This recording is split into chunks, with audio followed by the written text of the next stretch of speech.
Everyone welcome back to beyond 9 to 5 diaries. ఈ weekend మన form లో పైప్ లైన్ వర్క్ అయితే కంప్లీట్ చేసాం. దీనికోసం ముందుగా జేసీబీతో పైప్ లైన్ కోసం కాల్వ్ అయితే తీసాం. అరౌండ్ 2 feet డెప్త్ అయితే తీసుకున్నాం, ఎందుకంటే ఫ్యూచర్ లో ప్లగింగ్ చేసినప్పుడు ట్రాక్టర్స్ వెళ్ళినప్పుడు పైప్ అయితే డ్యామేజ్ అవ్వకుండా ఉండడానికి. పైప్ లైన్ కి అయితే మనకు చాలా ఆప్షన్స్ ఉంటాయి. డ్రిప్ పైప్స్ యూజ్ చేయొచ్చు, or PVC pipes, HDPE pipes అయితే యూజ్ చేయొచ్చు. నేను మాత్రం హెచ్డిపిఈ పైప్ ని అయితే సెలెక్ట్ చేసుకున్నా, ఎందుకంటే ఇవి చాలా స్ట్రాంగ్ ఉంటాయి అండ్ మెయింటెనెన్స్ కూడా చాలా తక్కువ. డ్రిప్ పైప్స్ యూజ్ చేస్తే మనకి కాంపోస్ట్ వేసినప్పుడు ఆర్ ప్లగింగ్ చేసినప్పుడు అయితే మనం పైప్ ప్రతిసారి రిమూవ్ చేయాల్సి వస్తుంది.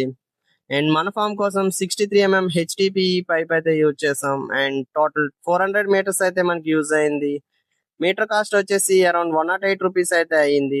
జేసీబీ వర్క్ కంప్లీట్ అయ్యాక ప్లంబింగ్ వర్క్ అయితే స్టార్ట్ చేసుకున్నాం. మన పైప్ లైన్ లో 3 ఎయిర్ వాల్స్ అయితే ఇన్స్టాల్ చేసుకున్నాం. మొత్తం 2 acre ల్యాండ్ కి 13 అవుట్లెట్ పాయింట్స్ అయితే వచ్చాయి. ప్రస్తుతానికి అన్ని అవుట్లెట్ పాయింట్స్ కి వాల్స్ అయితే పెట్టలేదు. డమ్మీ క్యాప్స్ అయితే క్లోజ్ చేసుకున్నాం. ఫ్యూచర్ లో అవసరమైనప్పుడు వాల్స్ అయితే ఇన్స్టాల్ చేసుకోవచ్చు.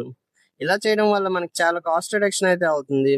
సో ఈ వీకెండ్ మన పైప్ లైన్ వర్క్స్ అయితే కంప్లీట్ అయ్యాయి. నెక్స్ట్ వీడియోలో ఇంకో అప్డేట్ తో మళ్ళీ కలుద్దాం. ఫాలో చేయండి బియాండ్ 9 to 5 డైరీస్.